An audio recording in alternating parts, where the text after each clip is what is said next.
Hello, and welcome to another Midweek from Pigeon Creek. This is our first one of these in several weeks. I apologize to the vast throngs of people who tune into these for not being able to provide them in the last few weeks, but I'm glad to be with you again today. And I do want to thank the folks who sincerely have expressed their appreciation for these messages and for the online services that we have on Sunday as well, and what it's meant to you in your spiritual life. That's what it's all about, and we're glad that we can provide this for you all. Speaking of that, this coming Sunday, July the 26th, we will have an online worship experience. We will not be in person here at Pigeon Creek, but we will be able to be online, and so hopefully a lot of folks can access a worship experience that way this coming Sunday. Then on Sunday, August the 2nd, we will have worship in person here at Pigeon Creek, but we will continue our practice of having it videoed as well and streamed so that folks can watch it and participate at home. Also on August 2nd, that's a Communion Sunday, and therefore we will definitely have communion, serve communion, and have the sacrament. And so we encourage folks to have those elements on hand at home. And if you'd like us to deliver elements to you, we can do that. Just notify me here at the church and let me know that you're interested in getting communion delivered to you. Having said all that, and thinking about where we are these days, I had something to share with you. The past few weeks I mentioned that I wasn't able to provide this midweek message, and part of that was just due to, I don't know,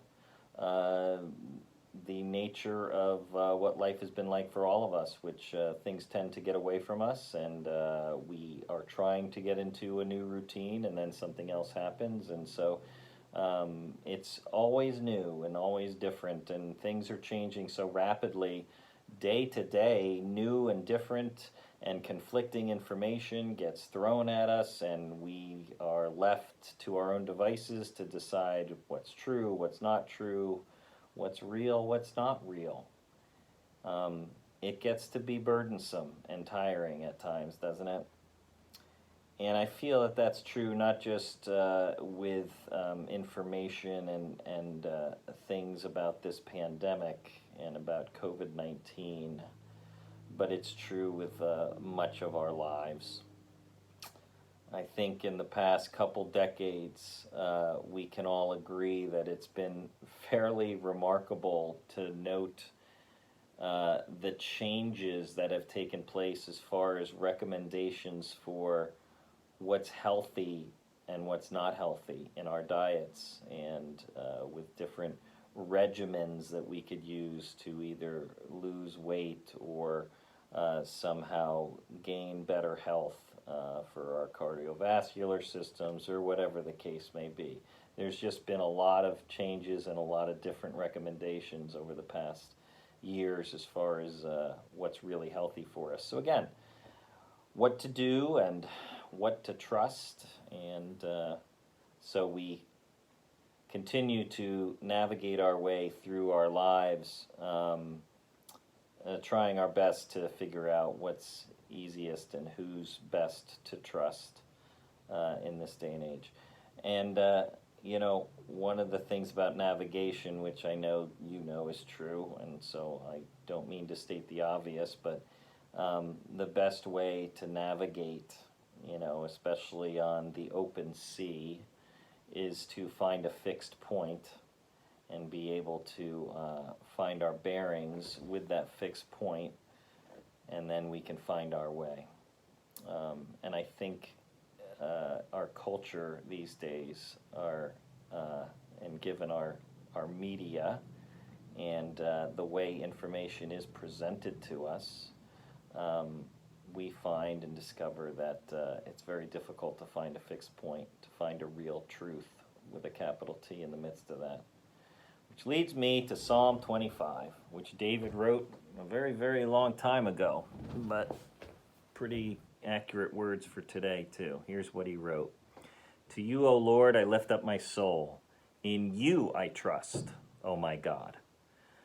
Do not let me be put to shame, nor let my enemies triumph over me.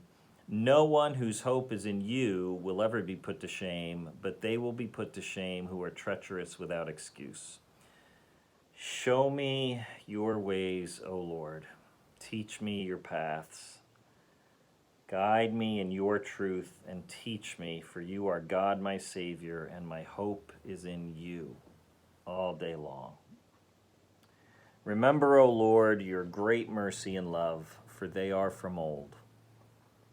Remember not the sins of my youth and my rebellious ways. According to your love, remember me, for you are good, O Lord. Good and upright is the Lord. Therefore he instructs sinners in his ways. He guides the humble in what is right and teaches them his way. All the ways of the Lord are loving and faithful for those who keep the demands of his covenant. So, a couple things there, and again, you see the truth in that that psalm. That was just the first 10 verses of Psalm 25, that there is someone and something that we can trust in with our whole hearts and our minds and our souls, with our whole lives. We can trust in the constant, fixed point of the love of God. And besides all the rest of the stuff that we have to deal with and try to sift through and make sense of, that truth is a shining light in a very foggy world. So let's remember that we have that incredible guarantee and certainty in our lives in the midst of a lot of uncertainty.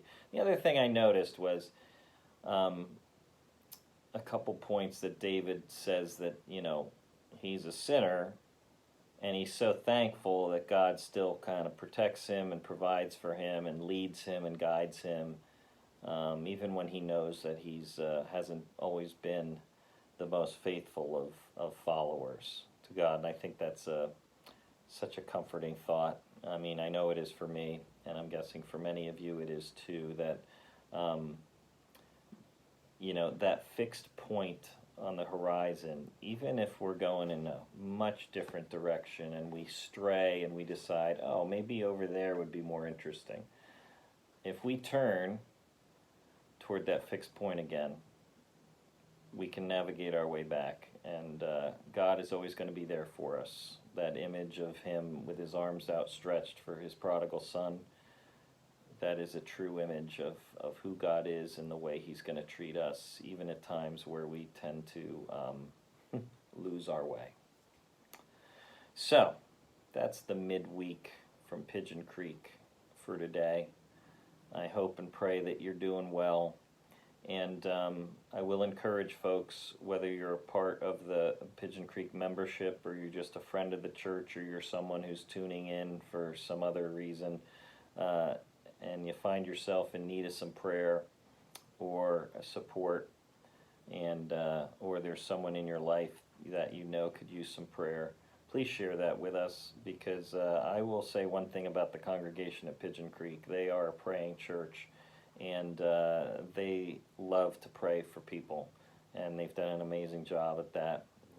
And so I would just encourage you all, if you've got some prayer requests, I'll keep sharing them with the community, and then you'll know that there are lots of good people that are praying to God on your behalf. Okay, have a great day and be blessed.